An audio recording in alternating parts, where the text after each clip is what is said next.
We're hearing so much about the security operation here, Ken, and we're seeing it on the ground. As a location for a royal wedding, is Windsor easy or difficult to secure? Well, no security event is easy. I mean, Windsor is relatively easy to secure because of its size, and you know, the police and the security service has been working here since the announcement of the engagement 6 months ago. So I don't think it's difficult. I think that what makes it different is that this is a working town, and it's very popular amongst tourists. We have the castle here, which is a major tourist event. So every single day of the year, there are thousands of tourists that visit this town. So in addition to policing the event, the police have got to secure and look after the tourists that will come here in their thousands. 100,000 estimated.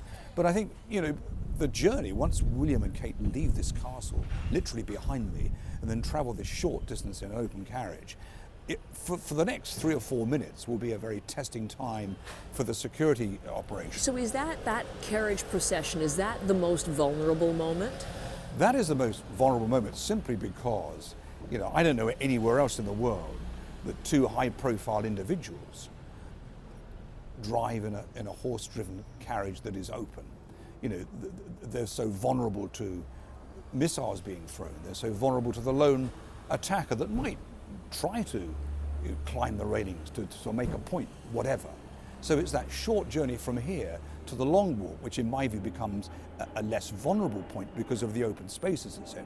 So less vulnerable because it's open in the long walk. Well, less open because the reason I say that, if something were to happen on the long walk, let's say the carriage was destabilized, then, you know, there will be helicopter assistance and other resources to go to that carriage to take either Meghan or Harry, or both hopefully, back to a place of safety at Windsor Castle. But on this short journey from here through the town, earmarked along that route, there will be what we in the security industry refer to as safe houses. Now, I don't know where they are, so in that unlikely event of something happening, they will be taken to that place and then removed back to their castle to a proper place of safety. But this is the most vulnerable part. So they're thinking of every contingency, obviously. You have to think that it's not just footmen in that carriage. Is that right? Well, that's not true. I mean, I think it's generally known now, and it certainly was in my day. And this all happened as a result of Her Majesty the Queen being attacked at the Trooping of the Colour many years ago, that they decided that any processional route where a member of the royal family is involved, there now needs to be an armed officer on that carriage. On that carriage. So one of the footmen will be a protection officer, dressed very ceremoniously, but will be armed. And he'll be part of this security operation from the moment they leave the castle to the point at which they return. And it's quite a complex operation, but from my own experience, it's the right one. But because it's such a short journey here, you can really sort of, as we would say, beef up that security and not let it be seen as to be over-policed. That's the key to it. The subtlety of policing is to let the public know that, hang on, this looks like it's normal. Well, that is the thing. You mentioned lone wolf, you mentioned terror in terms of the potential attacks. There's a ring of steel to protect against those threats, but at the same time, this is a wedding. They have to strike the celebratory tone. How do they do that? Well, I mean, there is a ring of steel already. We have these sort of huge vehicle blockers that will be in place on the perimeter of Windsor. So vehicle access will be denied, but you can't deny the public, the people. The royal family has an incredible following, bigger than any global celebrity that we might think of in the pop or entertainment business. So you cannot deny them access. I mean, already we have a number of people, these sort of fixated royal watchers in situ waiting for this moment. So, you know, there's a lot for the police to do at this point, you know, but every baggage will be searched. That I was told recently. And amongst the crowd, you'll have a number of plainclothes officers working together with everybody on a network, that everybody's in tune with what's going on. You'll have uniformed police officers that now traditionally face inward to the crowd. No longer do they look at and they themselves wave to the couple en route, etc. So it is a very complex but equally refined operation to ensure the safety not only of Meghan and Harry, but the thousands of people that will be in Windsor that day. So from now until the wedding, what will happen security-wise? Well, I think all the groundwork has already been done. You know, the sort of major searching of premises, and they will be secured by police. But I think, you know, the difference between, let's say, what happened with William and Kate's wedding 7 years ago is that, you know, technology has advanced considerably. And also the supply and interchange of information from Scotland Yard here. But so really, that will continue between now and right up to the day and on the day? Absolutely. You know, nothing stops. This operation won't be over until Meghan and Harry arrive back at Windsor Castle and then, you know, depart their journey for wherever. So security is always an ongoing operation because, you know, it's an unpredictable science in a sense because, you know, they're not expecting a problem, but at the same time they want to make sure that they continue to build on that operation. Exactly. You mentioned technology. Things certainly have changed from that standpoint since when you were working so closely with Princess Diana and even since we spoke at Will and Kate's wedding back in 2011. Some of the things that they're using I found interesting. Automatic number plate recognition. They're looking at license plates. How does that work? Well, what happens now is, of course, that police vehicles now can actually tap into their onboard police computers and find out exactly who's driving what, whether that vehicle is a suspect vehicle, etc. Whereas in the past, one had to make a telephone call to get that information back. So now that information, technology enables us to have that instantly. In this particular case, it actually won't apply because, you know, vehicles will be denied access to this royal route the day before. So, you know, that won't necessarily apply unless, of course, you know, the operation will continue outside of the zone as such. But then, you know, we also have now this sort of facial imaging, which is being used in some instances to identify individuals that may or may not cause a problem for security, which is, again, a technology that wasn't really available 7 years ago. Something else that we're seeing a lot more now as a result of attacks that you've had here in the UK, that we've had even in Canada, they have HVM barriers, hostile vehicle mitigation barriers, the official term, blocking traffic. Yeah. Well, I love the technological names they call these things. And, you know, having come to Windsor this morning, I noticed, you know, literally several of these blocking systems, which are incredibly effective. We see it at Buckingham Palace, we see them at the Prime Minister's residence in London and so forth. And they will be here too. So, you know, that's why I'm saying vehicle access will be denied. And, you know, it's impossible to access this route on that day. It's amazing. It's the kind of thing, as I said, that we've seen. You just can't get close. They put up these bollards. Is that or? They're called bollards, but yes. I mean, you know, they're slightly bigger than a bollard. I mean, it takes 4 or 5 industrial heavy trucks to move these things, but they're very, very effective because we've seen over the last 7 years the sort of attacks that have happened, terrorist attacks in Europe and the UK that have involved vehicles. So the obvious thing was to deny access of vehicles to such events where there is likely to be such a terrorist attack. You know, going back to the very beginning, I'm confident now, but given that Windsor is a relatively small town, that with all this technology we've just been talking about, I think this is probably one of the sort of safest ceremonial events that actually I've been privy to working with. So, if you were the man in charge of security, at what point do you relax? In people that deal with security, and from my experience and of working with, you know, Harry's mother and right through the royalty protection industry, you never relax. The only day you relax is when you know that your charge, your prince or your princess is back in their castle. That's the time you can relax. So if I were the chief of police on this particular day, once I see that carriage ride along the long walk into the castle, I might just sort of take myself off and have a small beer somewhere. You met Prince Harry when he was just a lad, of course, when you were hired to be one of Diana's protection officers. What was he like as a boy? Well, you know, I always remember my first meeting with Harry, age 3. Can you believe that? Age 3. Many years ago. 30 years ago? Yeah, when I was actually sort of meeting his mother for the first time. And this was a pretty awesome occasion, again in Sandringham in Norfolk. And Harry was destamenizing a huge vase of lilies on a small table. And Diana said to me, "I don't envy you looking after my children, Ken. They can be a bloody nuisance."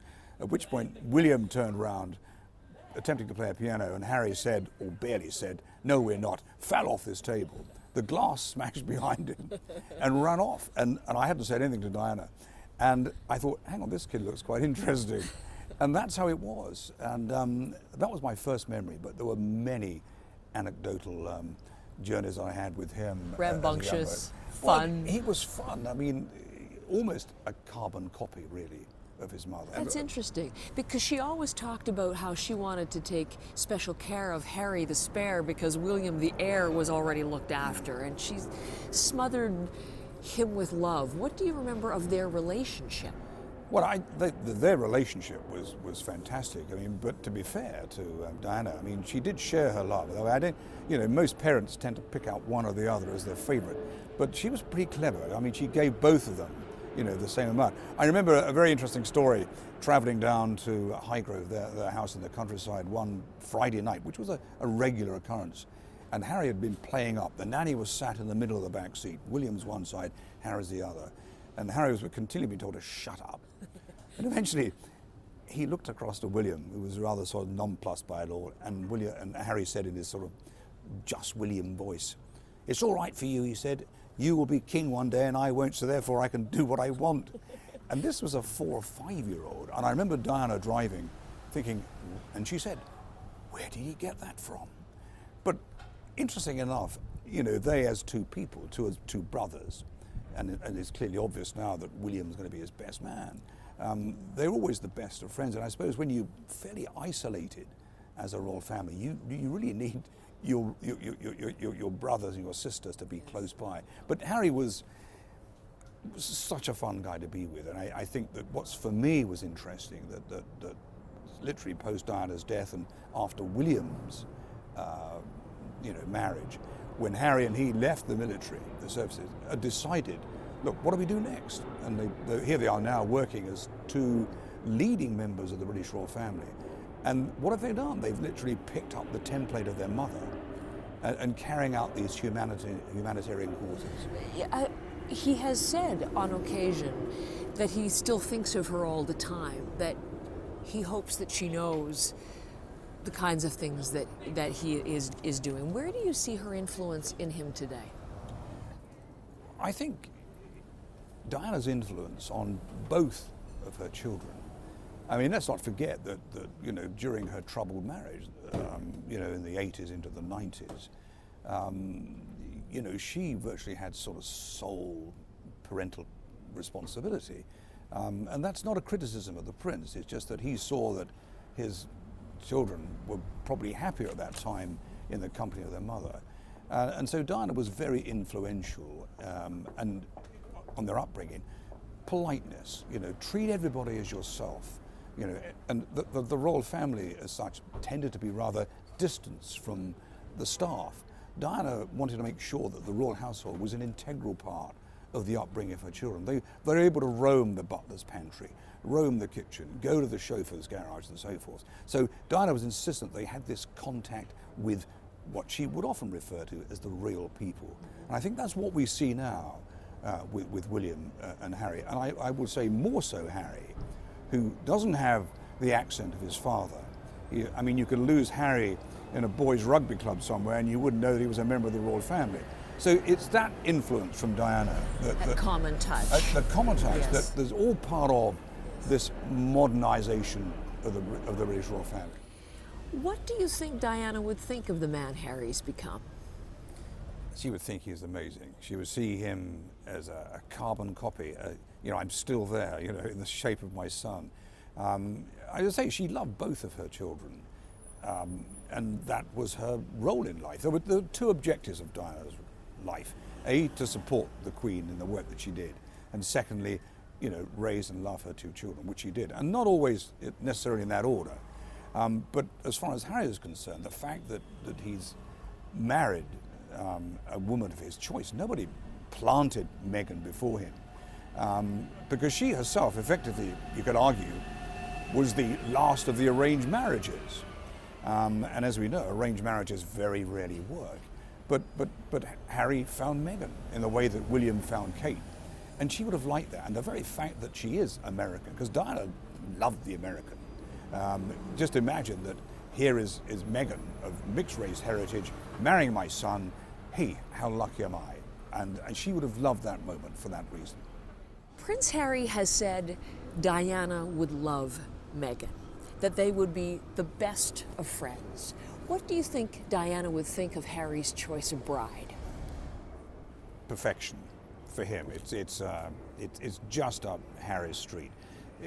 Look, Meghan is different in many, many ways.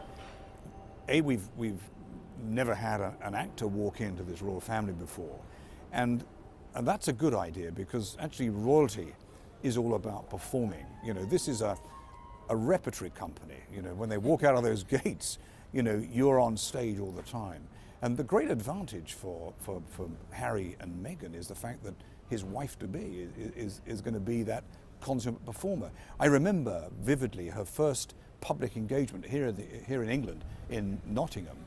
And I looked at Harry's eyes, and he was completely lost with admiration that, you know, how can you do this? You know, you're not even part of this family yet, and yet you're performing as this sort of consummate royal member of the royal family. And I think, you know, Diana would admire that. There's always going to be similarities, you know, she's attractive, wears fabulous clothes and so forth. And so there are striking similarities. So you see Diana in some way, degree, in Meghan Markle? I do, because of the attention that's been focused on her since that engagement. She has, in that sense, become the new Diana, the sort of focus of media attention. And that will continue long after, you know, their wedding day.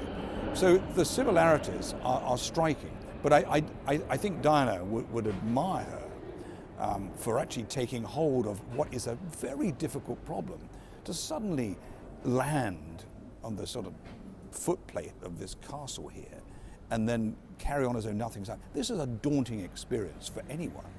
And it seems to me, from the pictures that I've seen, what I've read, that Meghan, I think because of her experience of life, seems to have grasped this with a great deal of, as we say, alacrity. And I think that Harry recognises that. This could be the greatest double act. I remember Prime Minister Blair and Prime Minister John Major saying about Diana, who could be a great ambassador for the United Kingdom. Sadly, that never happened. But I do see that Meghan and Harry becoming a formidable force. And who knows? What do you foresee in terms of the role they play?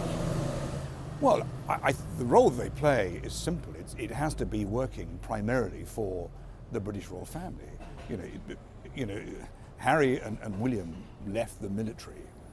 They ticked their boxes. Harry particularly would have liked to have been a career soldier, but because of who he was, that was always never going to happen. So what has he done? He said, look, I'm going to go back to what I was born for, to be royal, to find a way of representing not only the royal family, but the country worldwide. Now, he's found a partner that actually just happens to believe in the same humanitarian causes. Now, that's strikingly amazing in my view, that someone like that should suddenly team up with the Prince of the Realm. Now, powerful force, perhaps. I think it is. I think it is a powerful force, and I think equally, you know, if we look at the popularity of the royal family over the last 50 years, this is the highest it's been almost in 100 years. Somewhere like almost 66% popularity in the United Kingdom. Now, okay, there'll be those amongst us, those that would say, well, okay, yeah, do we need a royal family? For my part, I think it has a sort of rather settlement in historical terms, and you know, the actual attraction that it brings from across the world says it all. But I think this new arrival will, for me, give it longevity into the 21st century.